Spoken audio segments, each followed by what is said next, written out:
Hi everyone, this is your రహిత.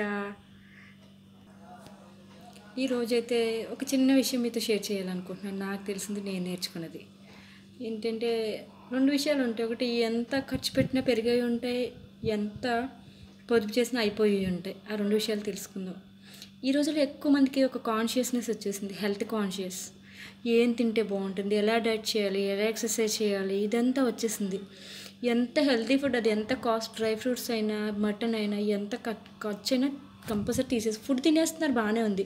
దాన్ని తగిన ఎక్సర్సైజ్ చేస్తున్నారంటే లేదు, ఎక్సర్సైజ్ చేయరు కానీ ఫుడ్ తినేస్తారంట, హెల్తీగా ఉండాలంట. ఎంత ఫుడ్ తినేయాలనే కాదు, ఎంత ఎక్సర్సైజ్ చేస్తే అంత హెల్తీగా ఉంటాం మనం, అదొక విషయం. నెక్స్ట్, ఎర్నింగ్స్ ఉన్నాయి కదా, అసలు ఎంత పెద్ద ల్యాక్స్ 2 lakhs ఇంకా బిజినెస్ చేసేయాలి, డబ్బు సంపాదించేయాలి, మన స్టేటస్ చూపించేసుకోవాలి. నిజంగా స్టేటస్ చూస్తారు, ఎవరు చూడరు. ఈ రోజుల్లో ఎవరు స్టేటస్ వాళ్ళే చూసుకుంటున్నారు. పక్కోడు ఎంత గొప్పడైనా అనవసరం, ఆఫ్టర్ ఆల్ పక్కోడికి. అది నిజం. డబ్బు సంపాదిస్తాం, బాగానే ఉంది, దాన్ని డివైడ్ చేయాలి కొన్ని పార్ట్స్ కింద. ఏంటది, డైలీ ఎక్స్పెన్సెస్ ఉంటాయి. 40% డైలీ ఎక్స్పెన్సెస్ అనుకోండి, 50% అసెట్స్, ఎక్కువ సంపాదించే వాళ్ళకి అది అసెట్స్, ఫిక్స్డ్ అసెట్స్ అలా అనుకోండి.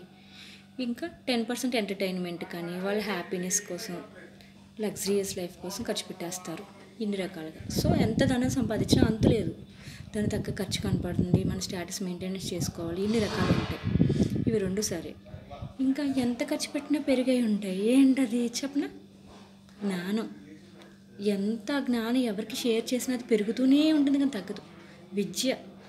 విద్య మనం నేర్చుకున్నది, అది ఒక టీచర్ చూడండి, ఎంత చెప్తే, ఎంత ఎక్స్పీరియన్స్ వస్తే అంత గొప్పవాడు అవుతూ ఉంటాడు. అంటే ఎంత పంచి పెడతా ఉంటే అంత పెరుగుతుంది అతని విలువ కదా.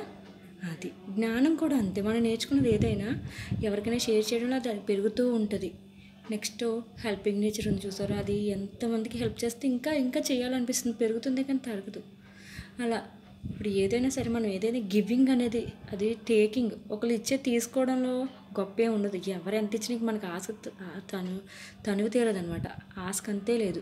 ఇవ్వడం మొదలు పెడితే అఫ్కోర్స్ అది మొత్తం ఏమో నేను అనట్లేదు, చాలా తక్కువ, లిమిటెడ్ చూసుకోండి. ఇంత పర్సంటేజ్ మన ఎర్నింగ్స్ 5% కానీ 10% కానీ ఇవ్వడం వల్ల సాటిస్ఫాక్షన్ ఉంటుంది, గాడ్ బ్లెస్సింగ్స్ ఉంటాయి.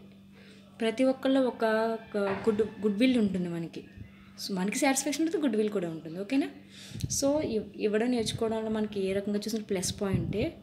సో ఈ రెండు రకాలు అర్థమైనాయి అనుకుంటున్నాను. ఒకటి, ఎంత ఖర్చు పెట్టినా పెరిగేవి జ్ఞానం, విద్య. ఎంత పొదుపు చేసినా అయిపోయి, ఆరోగ్యం ఎంత చేసుకున్నాం అనుకోండి, ఏదో రకంలో ఒక యాక్సిడెంట్ అవ్వచ్చు, లేకపోతే ఏదైనా అనుకోకుండా ఒక బీపీ, షుగర్ అలాంటివి రావచ్చు. సో అది మన చేతిలో లేదు. ఎంత దానం చేసినా దొంగలు ఎత్తుకెళ్ళిపోవచ్చు, అనుకోకుండా ఏదైనా లాస్ రావచ్చు. సో అవి ఎంత మనం సేవ్ చేసినా, ఎంత పోగు చేసినా ఖర్చు అయిపోతూనే ఉంటాయి. సో ఈ రోజుల్లో ఎక్కువ మంది ఖర్చు అయిపోయే వాటి మీద పెట్టిన దృష్టి, పెరిగే వాటి మీద పెట్టట్లేదు. సో రెండు బ్యాలెన్స్ చేసుకుంటే మనం లైఫ్లో చాలా హ్యాపీగా, సాటిస్ఫాక్షన్గా ఉండొచ్చు. అర్థమైంది అనుకుంటున్నాను. సో మనం కూడా మన ఆనందం పెరిగే ఏదైతే ఉందో, ఆ దానం అనే గుణాన్ని అలవాటు చేసుకుందాం, మన ఆనందాన్ని పెంచుకుందాం, హ్యాపీగా సాటిస్ఫైడ్ లైఫ్ని బతికేద్దాం. All the best everyone. Thank you everyone.